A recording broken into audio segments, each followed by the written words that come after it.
fields are breathing slow. There's a mother calling softly for the child she came to know. We took her milk, we took her baby, called it custom, called it need. But the earth remembers every bond we break to feed our greed. Bring the cows back to their mothers, bring the milk back to the young. Let no baby be taken before their life's begun. Bring them home.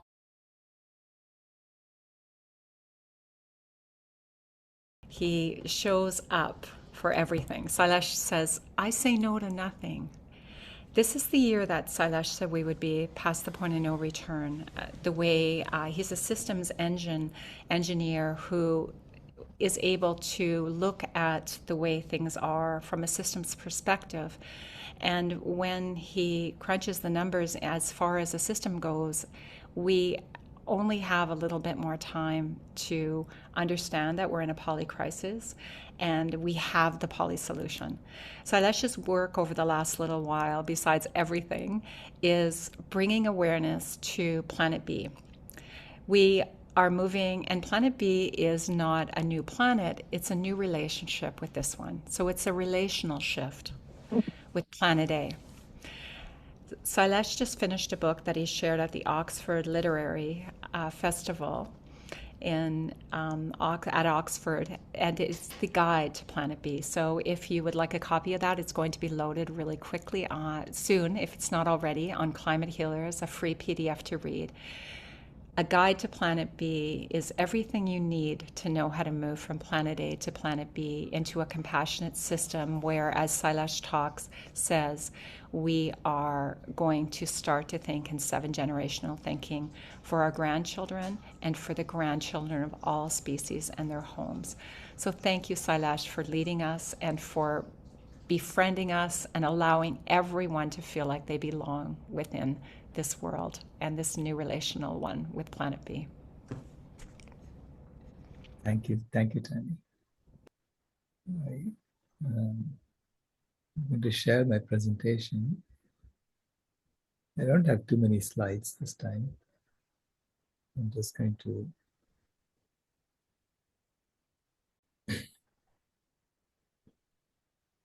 So I want to speak to you about the grandfather bond.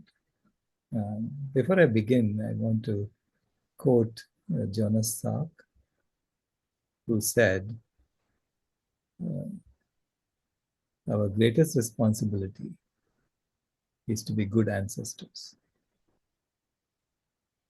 And I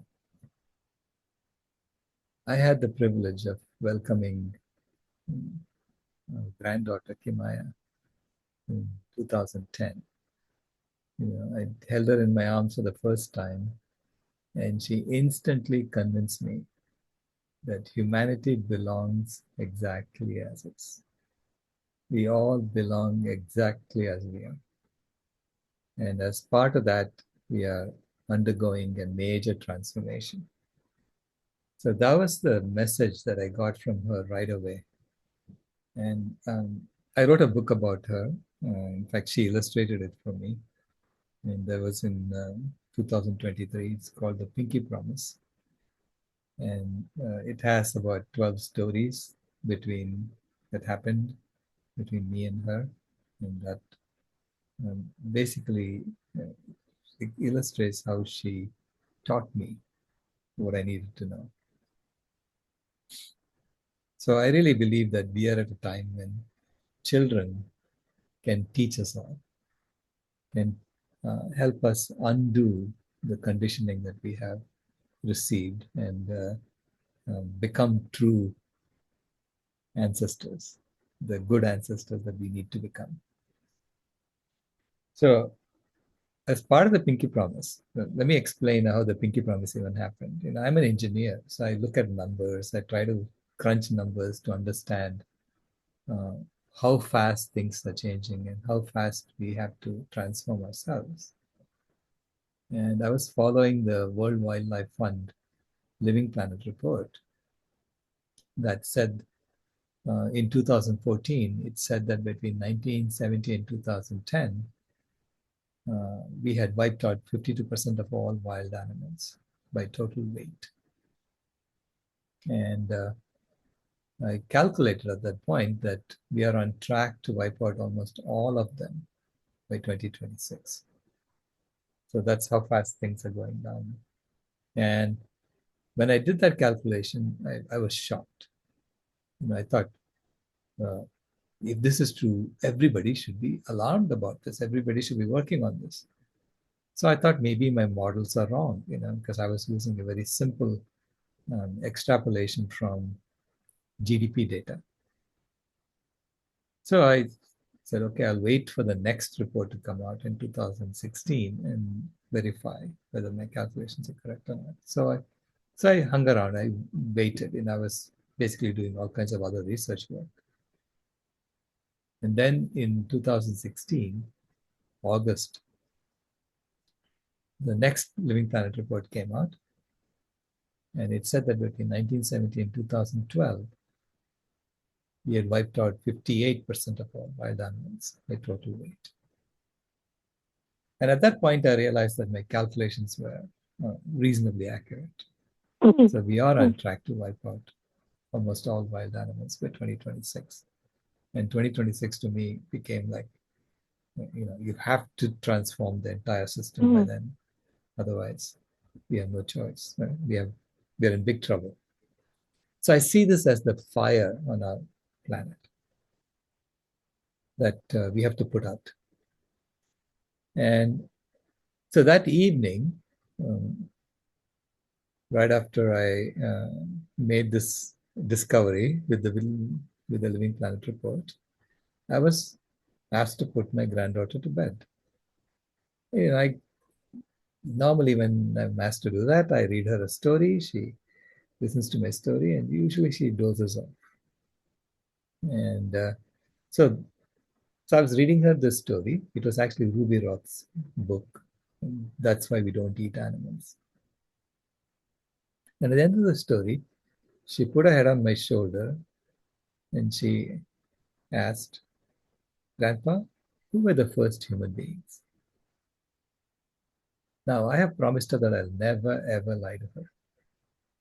I'll always tell her the truth. So I decided, I was going to explain the theory of evolution to a 5-year-old girl. So how do I do that? So I imagined, I told her, imagine that you're standing on the street and you're holding your mother by your hand, and you ask your mother to bring her mother to stand by her side, and so on. So you create a long line of mothers on this side of the street. And on the other side of the street, you ask a chimpanzee to do the same thing with her mother and her grandmother, and so on. So you create two lines of these mothers. And when these two lines go from Phoenix to Tucson, which is about 150 miles, they will merge. Because both lines are going to say, "Hey, that's my mama too."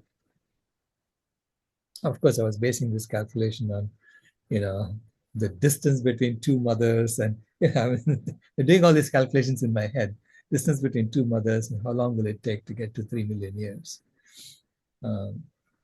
when we split from chimpanzees. So when these two lines, they will merge. And so both lines are going to say, "Hey, that's my mama too." Immediately, this girl was lying on my shoulder. She just sat up and she said, "What? Are you telling me that animals are my family?" And I said, "Now that you put it that way, yeah, they are your family." She said, then why are people eating my family?" "Grandpa, make them stop. They're eating my family." So she kept bawling that she was naming names of people she knows who were eating her family. So I realized that, by trying to tell her the truth, I had actually created a world full of monsters for my granddaughter because she was seeing them everywhere. So I was trying to console her, and so I was trying to get her to stop, and especially because my job was to put her to bed. So I said, Kimaya, this is what I do. It's my job to make them stop. So please stop crying. Immediately she stopped crying. She looked at me and she was wide-eyed. She said, this is your job. This is your job. You know you haven't done your job. And then she shook her finger in my face and said, do your job. Then she said, when will you do your job? And I blurted out, I better do it by 2026, otherwise we are in big trouble. She said, will you promise me that? I said, okay, I'll promise you that. She said, will you give me a pinky promise? And I had no idea what it meant. And I said, sure, I'll give you a pinky promise. And she said, hold out your pinky. And then she locked her pinky in mine. And she said, you can never, ever break a pinky promise. And then she put her head on my shoulder and went to sleep. And I couldn't sleep because I realized I had made a very serious promise to her generation, or my generation, that we are going to sort this out. We are going to solve this problem. And so I spent the next, it's now been 10 years since that happened. She's now 15 years old. And last year, I wrote a book called There is a Planet B. You see that on the left. Yeah. And that's a book about the new operating system for humanity. And it's what is this operating system about? And why do we have to adopt it? And this year I wrote the Guide to Planet B, a Guide to Planet B, which is like an engineering manual on the various aspects of Planet B. So Planet B is a feasible solution for addressing the polycrisis that we're facing today.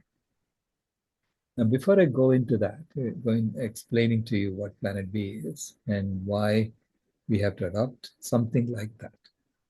I'm just giving you a feasible solution so that no one can tell us that there is no alternative to what we are doing today. So, that's the job of an engineer, to show that it can be done, okay, especially systems engineering. And of course, we can adopt it very, very quickly. It's not so hard to adopt. So before I go into that details and what Planet B is, let me just give you a brief timeline.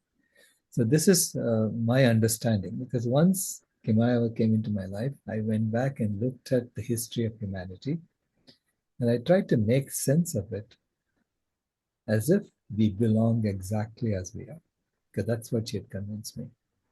And this is my story of humanity. Okay. So beginning about 500,000 years ago. So 500,000 years ago, that's when we first discovered how to start fires. So we are the only ape that can start fires. Now, we had several other humanoid cousins who also knew how to start fires, and we were in competition with them. By about 200,000 years ago, our common mother, the mitochondrial Eve, was born. So we now know that if we take all 8.5 billion of us that are on the planet today, or 8 billion plus, and you trace our mitochondrial DNA, you can trace it back to one common ancestor, one common mother who lived about 200,000 years ago. So that's the next important time in our history. That's when we were all born to the same mother, right? About 70,000 years ago, there were just a few hundred of us. We all got wiped out. We don't know exactly what happened to get us all. I know it was a very cold era. It was the previous glaciation. So by about 70,000 years ago, we know that there were just maybe 100 to 200 of us. And it was so difficult, right? Imagine living where, everyone gets wiped out except just 100 to 200 of us. But that was our fate. That's what happened to us. And then 50,000 years ago is roughly when we migrated out of Africa and went to every part of the world. And we had help from wolves who became our dogs. And the wolves helped us by lending us their sense of smell, their sense of hearing, their sense of sight, which is far, far superior to ours. So they enabled us to detect predators before the predators could detect us, and therefore survive. It was difficult. It was a difficult journey going out of Africa to every part of the world. And I would say it's mainly probably in search of food. We were all hungry.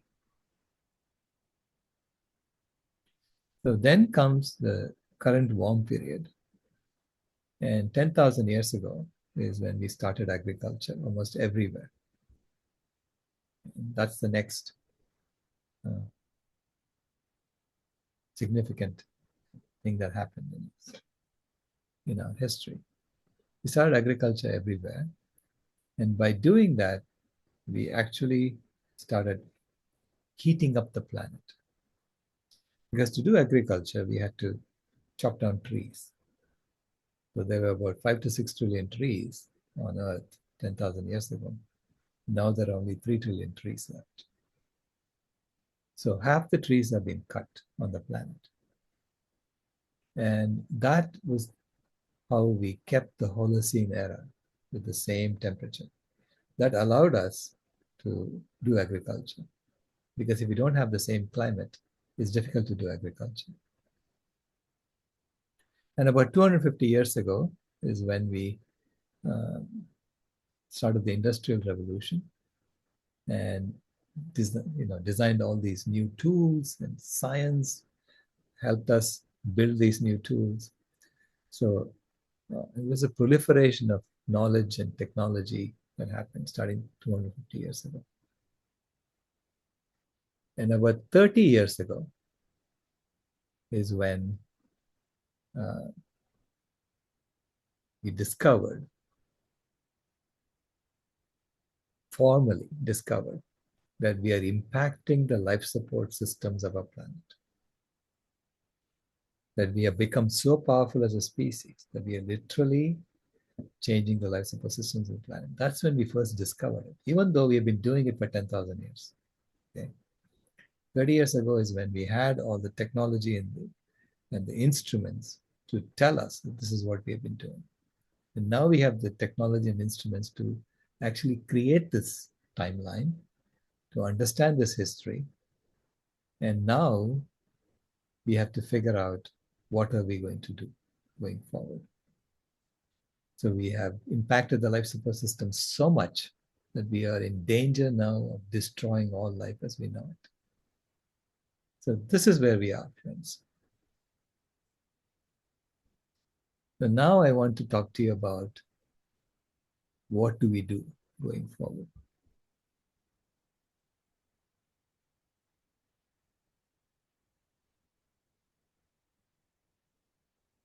So there is bad news, obviously. But I have total faith that we shall overcome this bad news. And we are going to do it this year. We have to address it because it's so urgent. Here is the urgently bad news. We face what I'm calling the planetary polycrisis emergency. Not one crisis or a few crises, but 26 tightly interwoven existential threats, each reinforcing the others through cascading feedback loops.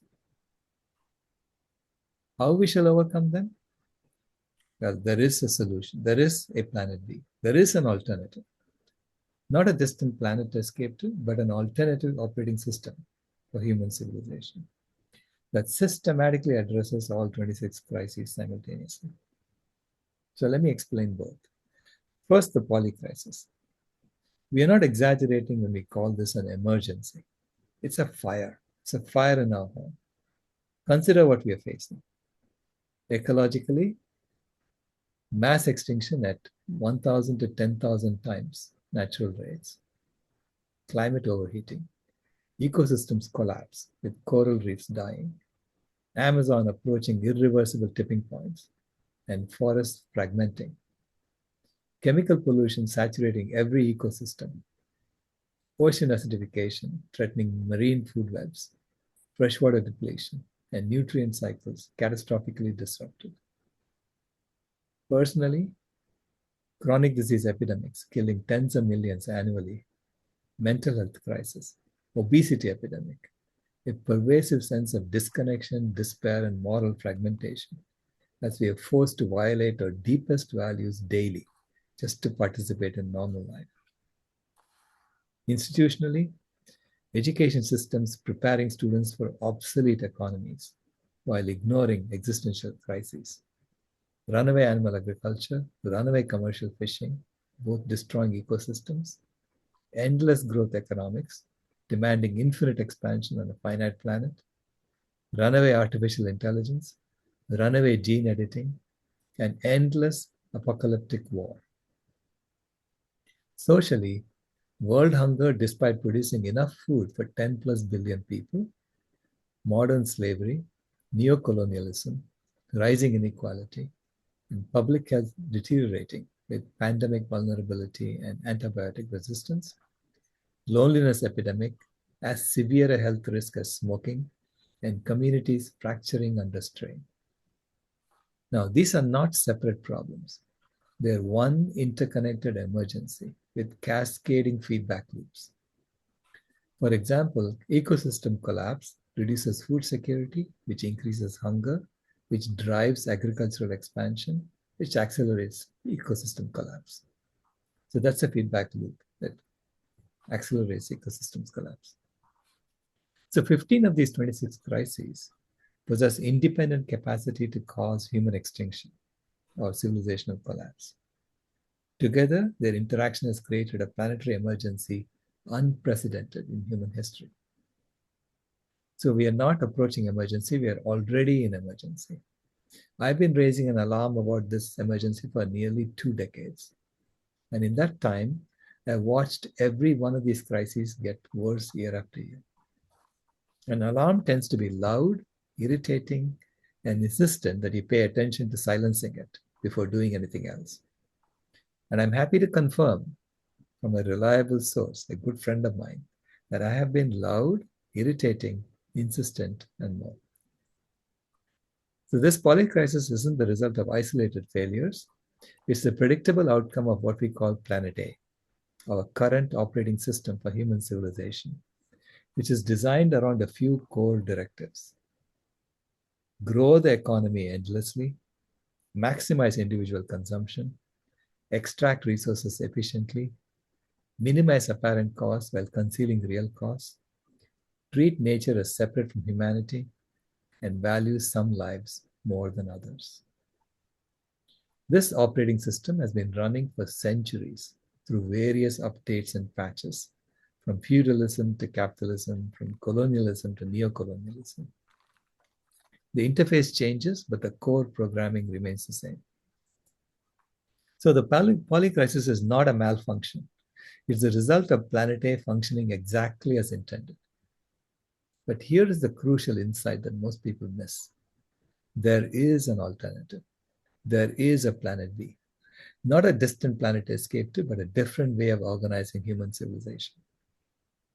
Planet B is a different operating system running on the same planetary hardware platform. Same Earth, same physics, same biology, same humanity, but radically different goals, different outcomes, and different organizing principles. Heal the planet and achieve world peace. Provide sufficiency for all within planetary boundaries. So this is the hungerless project. Basically make everyone hungerless, not just human beings, but all life. Regenerate ecosystems. Account for the true costs of our actions. Recognize our interdependence with all life. and value all beings with compassion. This isn't just semantic wordplay. Operating systems determine what's possible, what's encouraged, what's prevented, and what happens by default. They shape behavior at every level, from individual actions to international policy. Within Planet B, the purpose of the food system is to nourish people, not to make profit for a few. The purpose of the education system is to teach the truth, not to perpetuate Planet A and make profit for a few. The purpose of the healthcare system is to create and maintain public health, not to manage diseases and make profit for a few. And the purpose of the governance system is to cultivate and protect the health and vitality of the planet and all its inhabitants for generations to come, not just to secure the wealth of a few. Let me show you how Planet B is a feasible solution to address the polycrisis. The largest single intervention in Planet B is transitioning from animal agriculture to default whole foods, plant-based vegan food systems. Vegan as in vitally engaged guardian of animals and nature. This single change addresses all 7 ecological crises directly. Animal agriculture currently uses over 80% of agricultural land, 5 billion out of 6 billion hectares, to produce only 18% of calories and 12% of food by dry weight. Plant-based food systems need only 1 billion hectares to nourish humanity adequately. This frees 5 billion hectares, or 40% of ice-free land, for rewilding. That's an area equal to both North America and South America combined. When 5 billion hectares rewild, it gives us the best chance to reverse mass extinction, to cool and stabilize climate, regenerate ecosystems, restore freshwater cycles, shrink ocean dead zones, absorb chemical pollution, and reverse ocean acidification. Transforming the food system addresses all the ecological crises simultaneously. Next, the personal crises. Planet A induces us to fund violence 3 times daily through our meals, creating cognitive dissonance that generates mental distress and physical disease. Planet B resolves this by aligning daily life with values. Chronic disease epidemic ends. Plant-based diets prevent and reverse heart disease, diabetes, and many cancers. Healthcare costs will plummet. Mental health improves. Alignment between values and actions reduces cognitive dissonance. Community-centered systems address isolation. Hope from visible planetary healing replaces climate anxiety. Obesity epidemic reverses, not through willpower, but through food environment transformation, making healthy, nutritious food the freely available default. Moral coherence restores. When daily choices align with compassion rather than contradict it, personal well-being improves dramatically. Next, the institutional crisis. Planet B transforms institutions to serve regeneration. Economics is redesigned as the Planet B economic substrate with biocapacity accounting enforces planetary limits, circular economy eliminates waste, universal basic income provides security, and worker cooperatives distribute ownership democratically. Growth imperative ends when success is measured by flourishing within boundaries, not perpetual expansion. Technology governed democratically as AI and gene editing are developed with precautionary principle aligned with well-being rather than profit. Education transforms when systems thinking, ecological literacy, and 7th-generation decision-making become foundational rather than optional. War declines as resource abundance through engineering efficiency eliminates scarcity-driven conflicts, and non-violence practice toward animals extends to humans. Finally, the social crisis. World hunger is eliminated when 1 billion hectares feeds humanity efficiently instead of 6 billion hectares feeding humanity inefficiently, and abundance replaces scarcity. Inequality declines, modern slavery ends, communities rebuild, and public health restores when the objective function of the operating system optimizes for it. Here's what makes Planet B powerful. It's not 26 separate solutions. It's one integrated transformation addressing all crises simultaneously, because the crises themselves are interconnected. So default whole foods, plant-based vegan food systems, combined with regenerative economics, democratic governance, and community building, provides a systematic response to the polycrisis emergency. See, when people say there is no planet B, they mean we cannot escape to another world. They are not right. They are right. We are not proposing escape. We are proposing transformation. Building planet B right here, right now, on this earth, the only home we have. The name Planet B isn't about abandoning Earth. It's about recognizing we need a fundamentally different operating system. Planet A is visibly dying as we speak. No one believes its promises anymore. The students and children are completely, you know, they know that this is not going to continue. So it's time to put it in hospice before it kills us all. Planet B is how we survive and ultimately thrive. We face a binary choice, transform or collapse. The polycrisis is real, the timeline is urgent, but the solution exists. Heal the planet, eat plants, love animals, plant trees. HELP, help. That's the moral foundation on which to build Planet B. Every element of Planet B is technically feasible with existing knowledge and technology. Plant-based organic agriculture works. Rewilding regenerates ecosystems. Renewable energy functions. Circular economy operates. Democratic governance succeeds. These are not theories. They are proven practices needing scaling. What's lacking isn't solutions. It's the collective will and the courageous leadership to implement them at scale. This is the choice. Continue Planet A toward cascading collapse or commit to Planet B enabling flourishing. 2026 is the decisive year. Our choice today determines whether human civilization survives in recognizable form or not.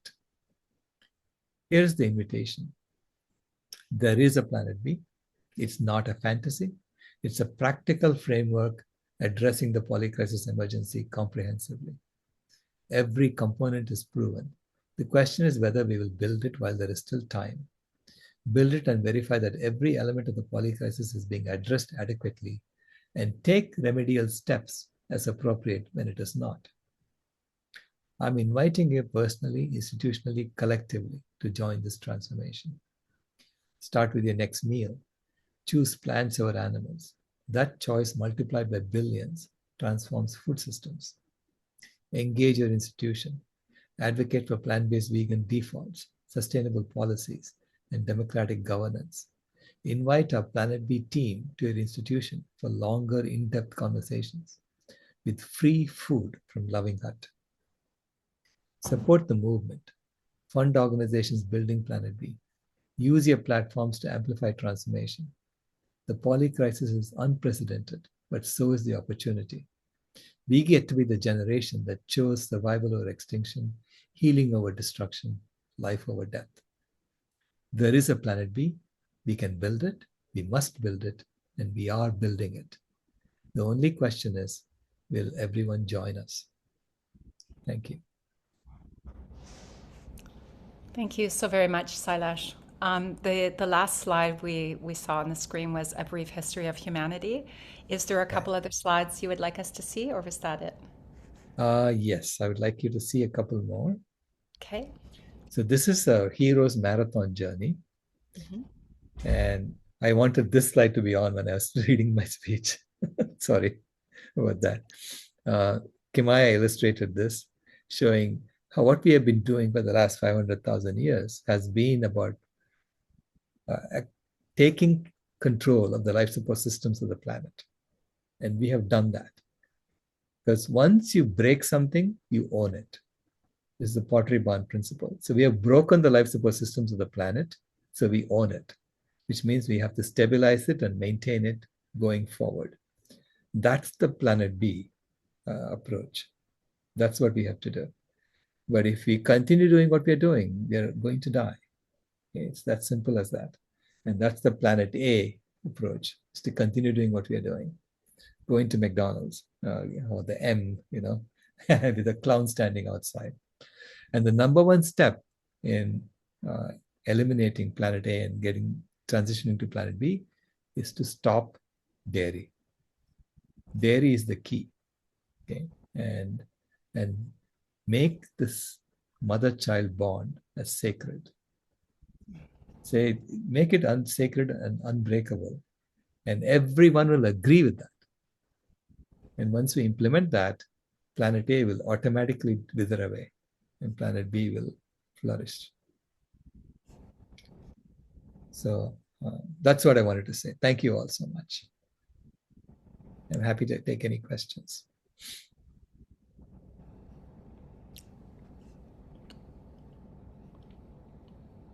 Thank you, Sailesh. Are there any hands raised?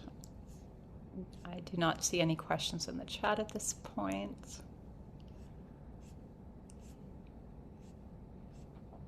Sailesh, how are people receiving the new relationship with our planet and moving into Planet B? Oh, I delivered the keynote speech at the Food for Thought Festival, which is a festival organized by university students for university students. And there were over 60 universities represented from around the world, from I think 13 or 14 different countries. And so I was privileged to be invited into that presence, of these students, being asked to deliver the keynote speech. And I gave them this speech about Planet B, and I gave away all my books to the students. And I could see, them inspired. Yeah, they were happy to see that there is a solution, there is a way out, and that we can do this. It's not that hard. It's about changing the food system, using the abundance we already have, and creating abundance for all life. So that's the idea behind the Hungerless project, which is basically feed everyone healthy food and create abundance in the food system for all humanity, and simultaneously rewild. And as we're rewilding, we're creating abundance for all life, a food abundance for all life. So that's what I mean by hungerless. Hungerless throughout the world. And it's not just for human beings, but all life should become hungerless. And we have the wherewithal to do that right now. No hunger anymore. Go ahead, Bram.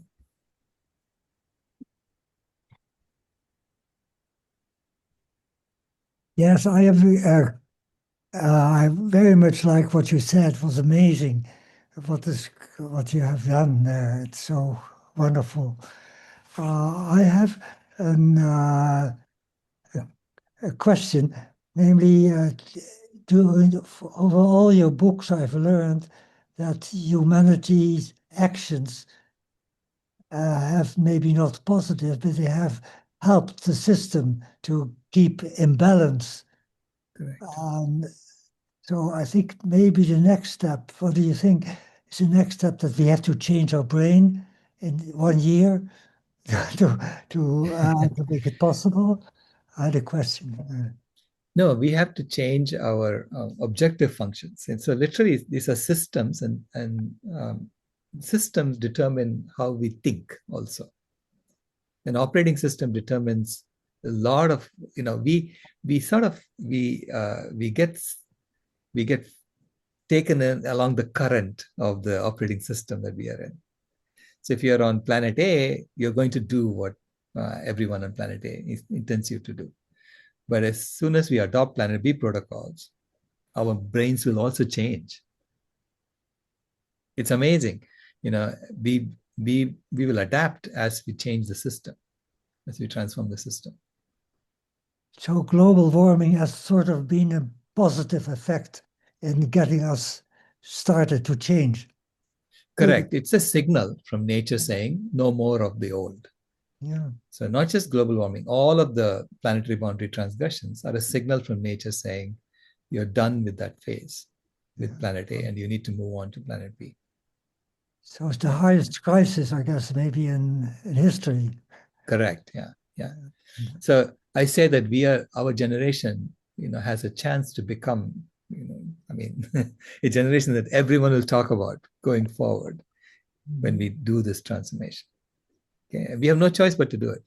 I see this as the equivalent of, my house catching fire. When my house caught fire, I was most interested in getting my children out of the room, about the garage, and I wasn't interested in making coffee anymore. I wasn't interested in my routines, right? It's the same thing now. Our home is on fire. Our planetary home is on fire. So you think the children will also help this year? Absolutely. Okay. Yeah, absolutely. They're going to help. Like your They're all grand- on board, by the way. I mean, every one of them, they came and told me that they want to know what to do going forward. Yeah. And so they took the books. Thank you. Yeah, I gave away almost all my books at the at this festival. Father Jane. That's it. Sorry about that. Brother Sailesh, it's lovely to see you. Thank you so much for your presentation. You make so much sense, and I believe that the world is a better place for having yourself researching as you're doing into these issues so thoroughly.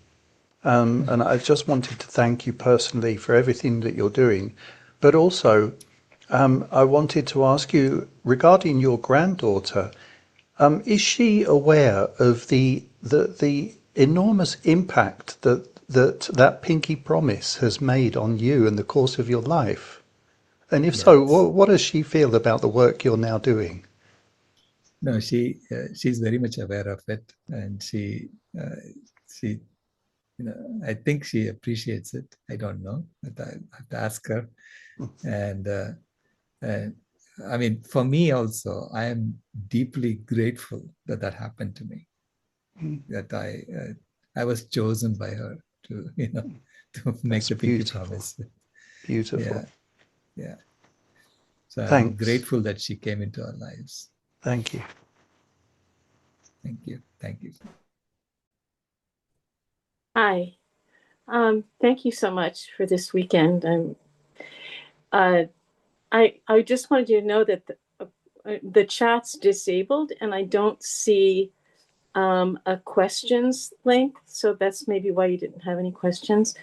And I wondered why you said the focusing on dairy. See, the host spotlighted your video. Unmute if you want to speak. Oh, okay. I got a little notice here. It's popped up. So I was wondering why you chose to focus on dairy and not your typically your all animal agriculture. And is that just to focus on this weekend?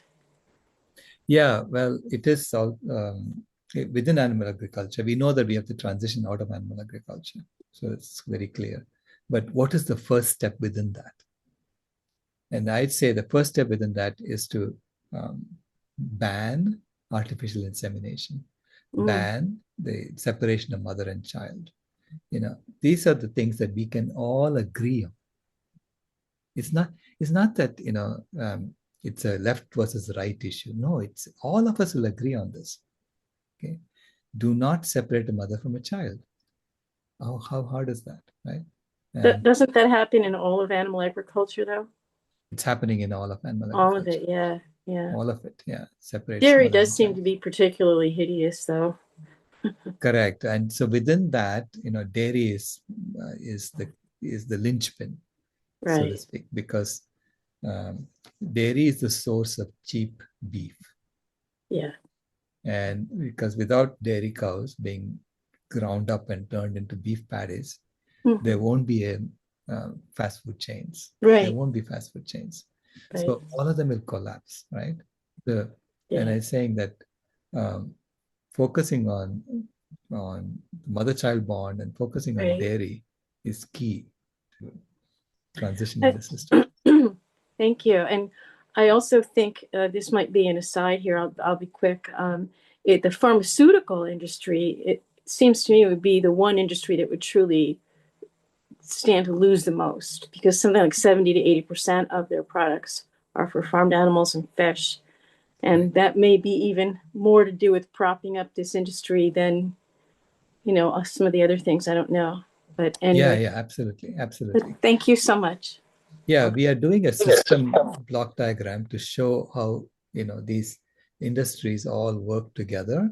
Right. And how they have grown to be, 3 to 4 times what we really need. Okay, even though they are not serving their purpose.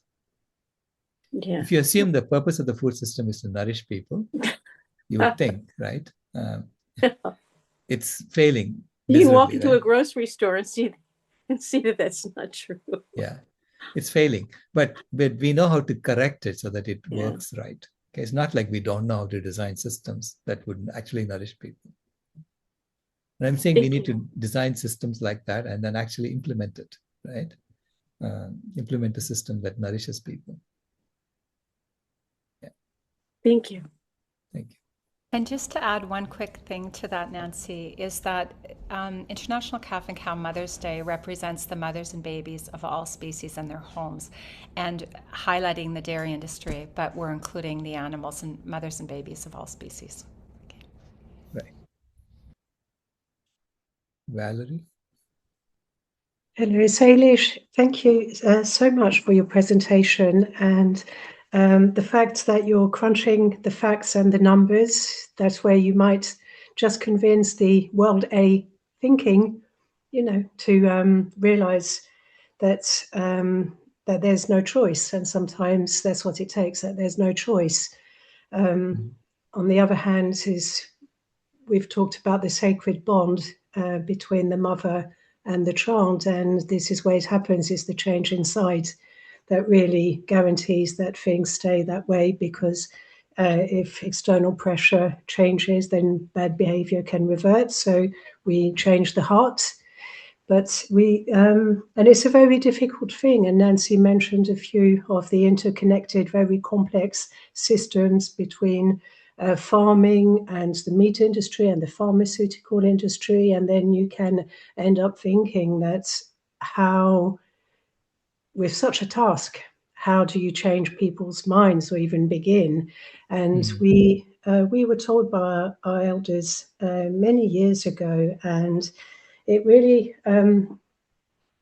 made me so hopeful. They pointed out that it works on the same system as critical mass, as nuclear energy. You don't need a majority for a massive change. You only need a certain number, just a number, and it will start a critical mass system, and then the change happens. So I'm the same as you, very hopeful, very optimistic. We have a beautiful granddaughter as well, and all children are the same. They do not understand why we eat animals. It's inborn deeply in us, and it's only because they're not even told, and also deliberately led to believe, to dissociate meat from animals. Right. But that's another subject. It's something we all know. But in response to what Abraham was saying is, yes, the young ones understand. So they know it. We're born as humans. Right. We're all born knowing that deeply, and so it will make it very possible for us to change. Yeah, I believe so. Thank you. Thank you, Valerie. We're going a little over time. I think we can go over 5 minutes. Sailesh, are you okay taking 3 more questions? And they need to be really quite concise because we're moving into our next presentation. Sure. So go ahead. Thank you. So Toby, great, thanks. Hello. I'm very excited for this V-COP. Another great lecture there, Sailesh. It's always been inspirational. It seems like a heavy load for people to change, all these crises, these polycrises that are going on. But it's funny because we don't really do anything extraordinary ourselves to make it happen. We're just living our day, and it's just, you could do the complete opposite and do positive things and still just do the same things, just, you know, eat different food and all this. It's not as difficult as it really sounds, but it feels that way for people. I wonder if there's any others like yourself that you know of around the world that have the same message. That Yeah, there are a lot of people coming together now. You know, I'm attending the Global Earth Repair Convergence in Washington State in early May.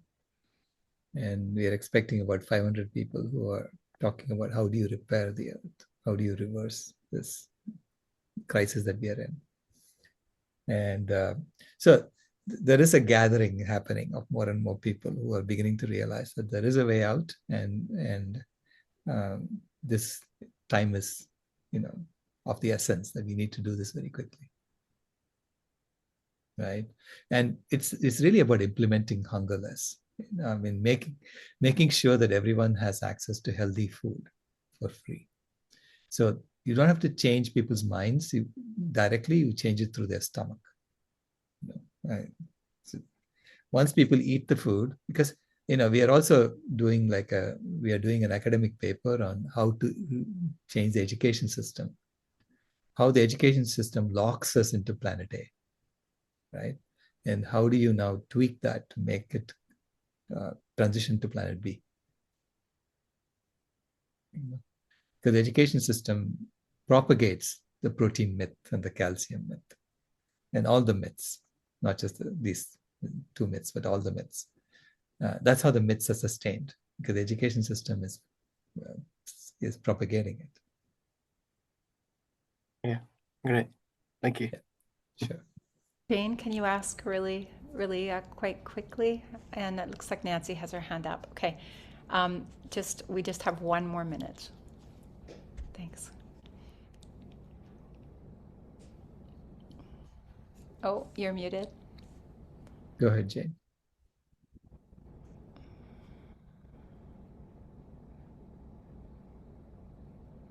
It says to ask to unmute. Oh, so there. Okay. Okay. Sailesh, thank you so much for this great presentation and all the work that you do and have done. My question is quick. There's been a lot of information out on disinformation campaigns from the meat industry, and they're spending a lot of money. They obviously are afraid at the growth of plant-based eating and, you know, the work that we're doing, that you're doing to try to get people to understand that eating animals is not good for the planet.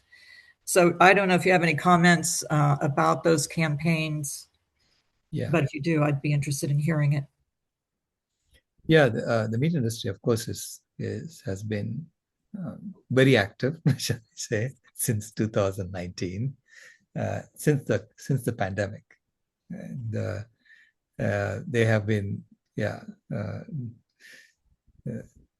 but at the same time, people know that there is something wrong. Okay, so the other side is also becoming more and more active.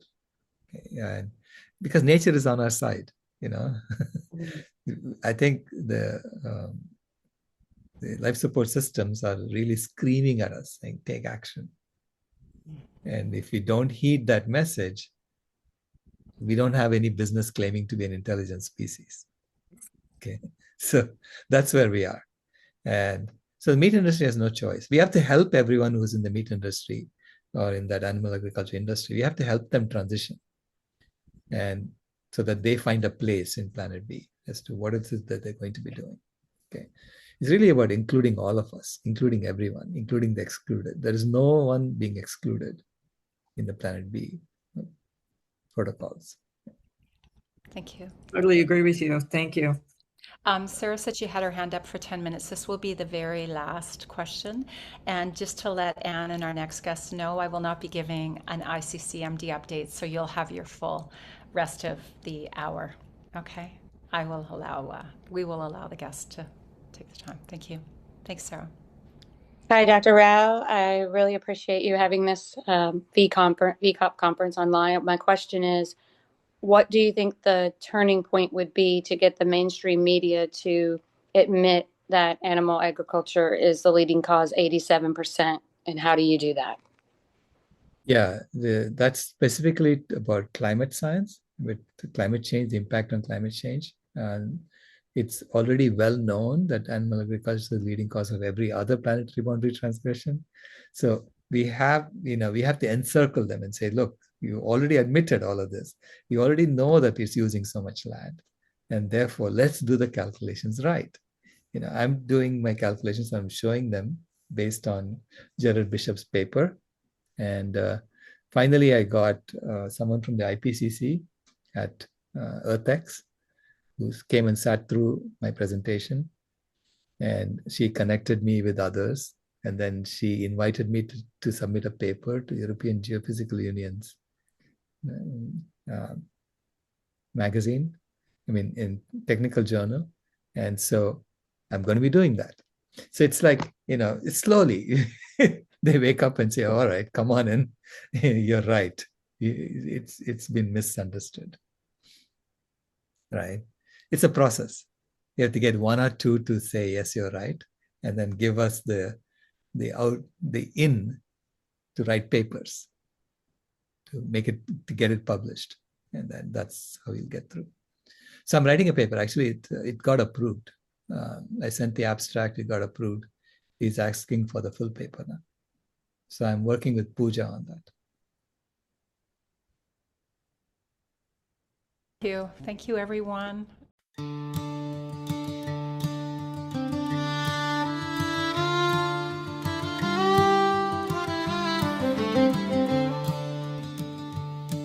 In the early morning quiet, when the fields are breathing slow, there's a mother calling softly for the child she came to know.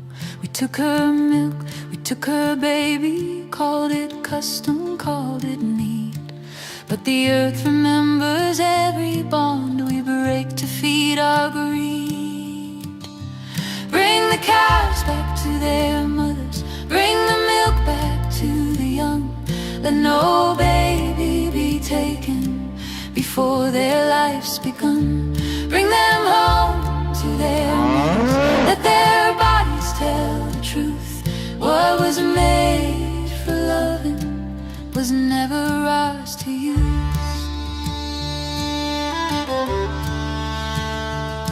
She knows him by his breathing, by the sound beneath his cry, by the way the dawn is shining in his dark and liquid eyes. This is more than instinct speaking, more than nature's simple way. This is a love that crosses species, older than the word away. Bring the cows back to their mothers, let the circle still be whole. What is taken breaks the planet, what is love restores the soul. Bring them home to their mothers, let compassion be our guide. Every child beside their mother, every mother with her child. I have walked where moose give birth, where the cows lay down to calve. Placenta on the forest floor, a boundary sacred, raw and vast. I did not belong inside that circle, and she let me know it true. She ushered me back from the forest, from her home, where she belonged, not you. Bring the cows back to their mothers, honor where the birth blood lies. There are laws older than markets, written in the mother's eyes. This last year, the krill fishery took 650,000 metric tons out of the Southern Ocean. And this is literally taking the food out of the mouths of whales and penguins, seabirds and seals. These species are being severely impacted by the greed of the krill fishery. And out beyond the breaking waves, where the great blue mothers roam, there are calves beneath the surface, learning oceans as their home. We reach deep for a tiny body, scoop the krill from living seas. But that food was made for mothers and the young they hold and feed. Leave the krill for ocean mothers, leave the seas to feed their young. Let the whales and gentle giants raise their babies strong and sound. bring them home to their mothers, land and ocean, hoof and fin. When we stop what's not ours to take, the healing can begin.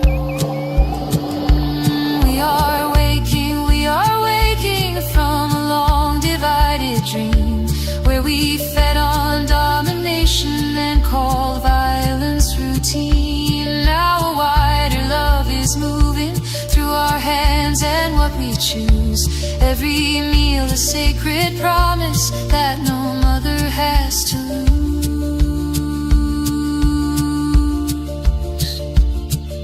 Beloved, stand beside me with your feet upon the ground. Let our lives be living answers, let protection make it sound. This is how the world turns gentle, this is how the old ways end.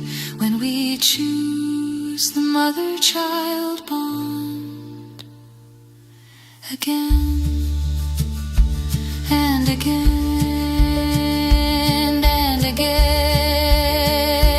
Bring the cows back to their mothers, let the mothers keep their. It's a tiny bit less than 80 acres. I have Jersey cows, Holstein cows, a yak. She estimates she's rescued about 158 cows. And most cows don't get to live like this. It makes me happy. Tack Ryder says she got to know cows working at a dairy farm in 1976. The cows were just wonderful, and when they stopped making milk, they got slaughtered. She decided to create the sanctuary after tragedy struck. Huge storm, and I found all these dead cows in the field. The first cows I had were the 6 babies that survived the lightning storm. She wrote a children's book about that experience, with proceeds benefiting the nonprofit, which she runs herself.